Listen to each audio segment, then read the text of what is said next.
बांग्लादेश में हिंदुओं पर हिंसा की खबरों के बीच आईपीएल 2026 से पहले कोलकाता नाइट राइडर्स के बांग्लादेशी गेंदबाज मुस्तफिजुर रहमान को खरीदे जाने का विरोध अब तेज होता जा रहा है।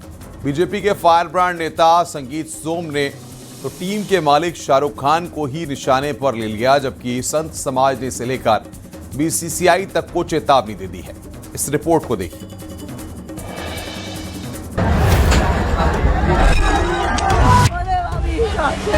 बांग्लादेशी मुर्दाबाद, मुर्दाबाद, मुर्दाबाद।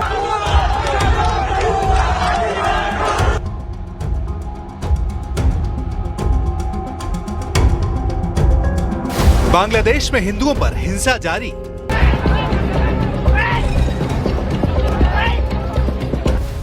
क्रिकेट के मैदान तक पहुंची हिंदुओं पर हिंसा की आंच।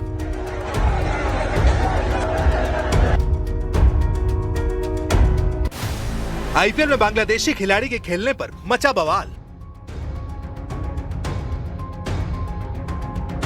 आईपीएल 2026 के ऑक्शन में कोलकाता नाइट राइडर्स ने बांग्लादेश के तेज गेंदबाज मुस्तफिजुर रहमान को करोड़ों में खरीदा।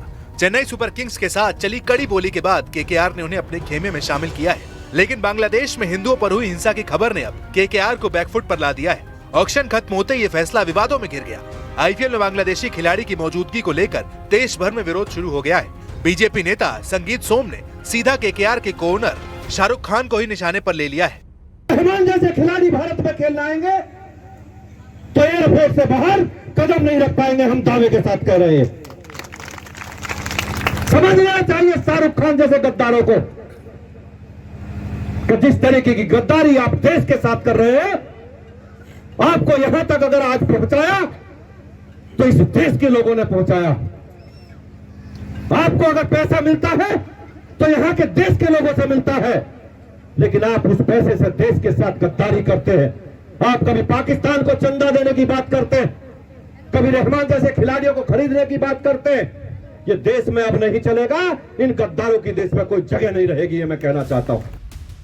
संगीत सोम के बयान पर सियासी घमासान भी तेज हो गया है। कांग्रेस ने इस बयान को नफरत फैलाने वाला और ओछी राजनीति करार दिया है।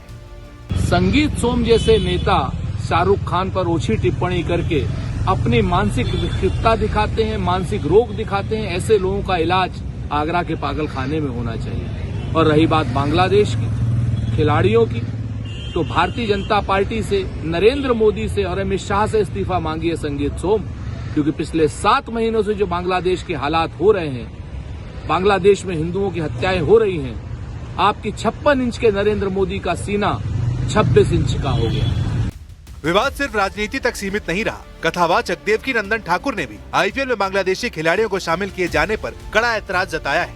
उन्होंने बीसीसीआई से मांग की है कि आईपीएल में किसी भी बांग्लादेशी खिलाड़ी को जगह न दी जाए। इससे पहले बागेश्वर धाम के पीठाधीश्वर पंडित धीरेन्द्र कृष्ण शास्त्री भी इस मुद्दे पर विरोध जता चुके हैं। तो हम यही कहेंगे केकेआर का मैनेजमेंट, उनके बॉस ये समझे और उस क्रिकेटर को बाहर करें। 9 करोड़ 20 लाख रुपया जो उस क्रिकेटर को दे रहे हैं, वो पैसा अगर जो बच्चे हिंदू वहां मारे जा रहे हैं, वही पैसा एज ए क्षमा, सॉरी फील करते हुए उनके रिश्तेदार अगर हिंदुस्तान में हैं तो उनके हिंदुस्तान में उन क्रिकेटर, उन हिंदू बच्चों को देने चाहिए, जिससे कम से कम ये पता लग सके कि हाँ, इनकी संवेदना हम हिंदुओं के साथ में है, पक्ष में ही रहेगा। आज एक मांग उठी कि उनको खेलने मत दो आईपीएल में, उनके खिलाड़ी नहीं खेलने चाहिए आईपीएल में, बांग्लादेश के। अच्छा है, उत्तम है, मतलब बॉयकॉट करो पूरा। बिल्कुल सही है।